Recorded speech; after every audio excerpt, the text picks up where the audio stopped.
This is OwlUp, where learning happens in minutes, not hours. For a deeper journey, explore all our courses at owlup.co. Now, let's dive in.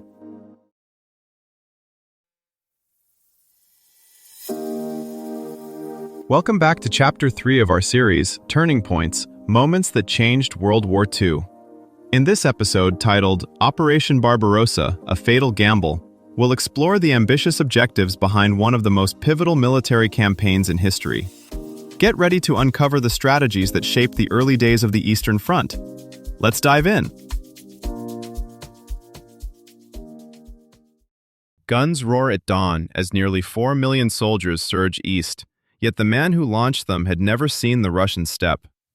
In this episode, we'll step into that moment when confidence drowned out caution and a quick victory quietly turned into a slow catastrophe. The odd thing is this: on paper, Barbarossa almost made sense. France had fallen in weeks, Poland had collapsed even faster. The Wehrmacht looked unstoppable, like a storm front that had never met a mountain range. German leaders convinced themselves the Soviet Union was just another fragile state waiting to be knocked over, an Asian colossus with feet of clay, as one Nazi official put it. Intelligence that contradicted this belief was trimmed away, ignored, or twisted to fit the plan.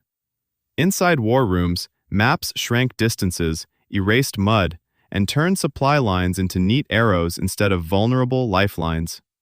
As we go deeper into this episode, we'll track how those clean lines on paper collided with factories on rails, endless reserves, and a climate that answered no one's timetable. Yet beyond those neat arrows lay a messier reality, a foe able to trade space for time. As German spearheads drove forward, the Soviets yielded ground but torched crops, wrecked rail lines, and pulled back vital machinery.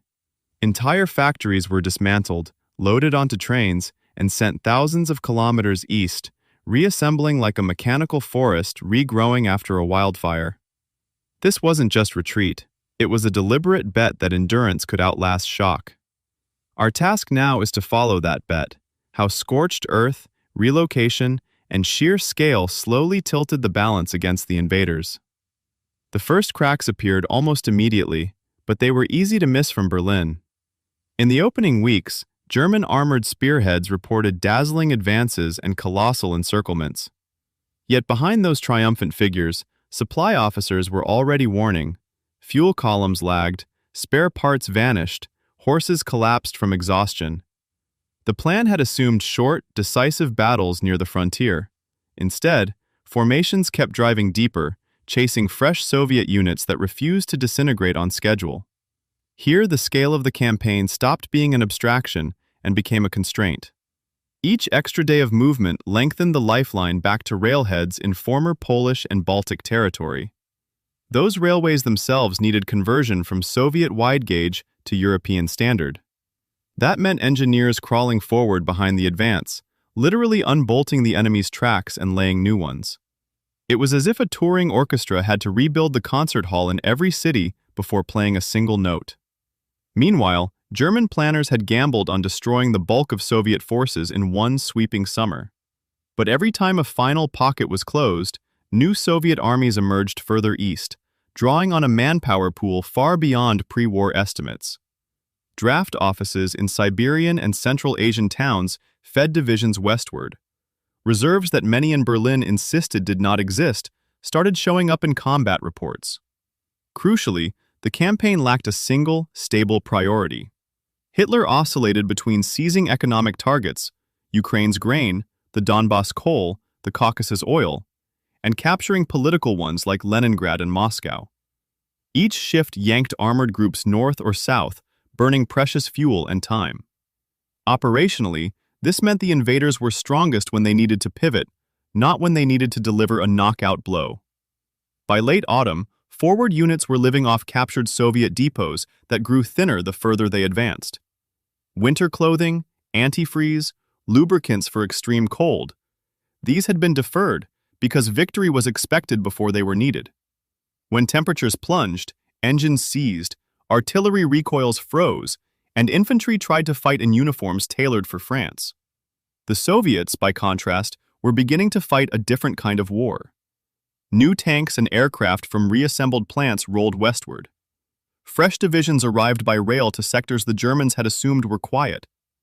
The front stopped being a line to be broken and turned into a vast grinder, in which industrial output and replacement rates mattered more than tactical brilliance.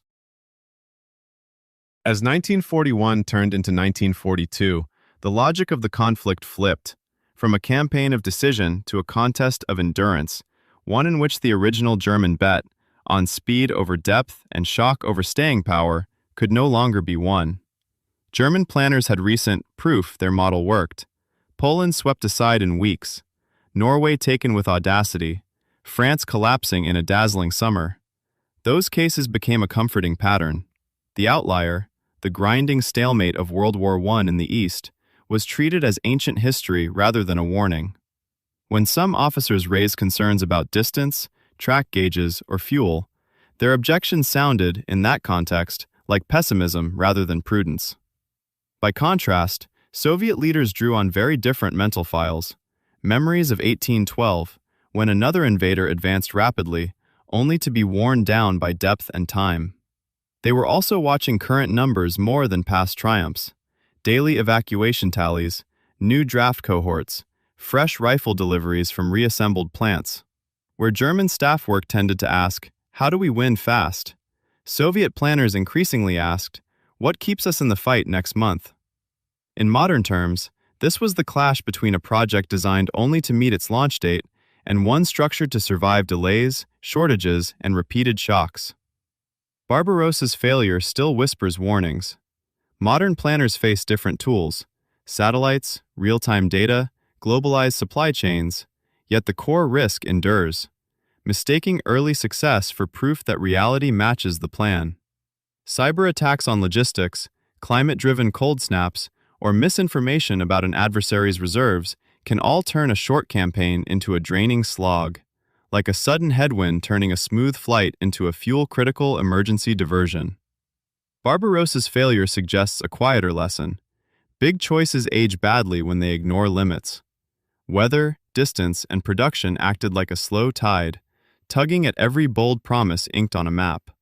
When we plan today, military, corporate, even personal, the real test is whether our timelines survive friction, not how impressive they look at launch. To go deeper, here are 3 next steps. 1.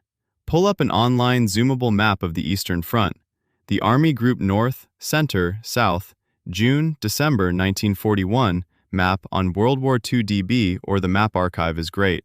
And trace the actual advance routes mentioned in the episode, pausing to compare the planned objectives, Leningrad, Moscow, Ukraine, with where the spearheads stalled.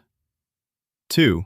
Read the first 2 chapters of David Stahel's Operation Barbarossa and Germany's Defeat in the East, or the Barbarossa chapter in Richard Overy's Russia's War, and jot down every example of Hitler overruling his generals that the podcast referenced, then match those to the book's explanation of why they were strategically disastrous. 3. Open YouTube and watch a reputable animated campaign overview, like Potential History or eStory's Barbarossa timeline, right after the episode, and pause at key turning points, Smolensk, Kiev encirclement, the drive on Moscow, to compare how the narrator's fatal gamble framing lines up with actual casualty figures and logistical breakdowns shown on screen. This was OwlUp, your daily step forward. This series continues with more chapters on OwlUp.co. Visit OwlUp.co to access the complete course and continue your learning journey. See you there!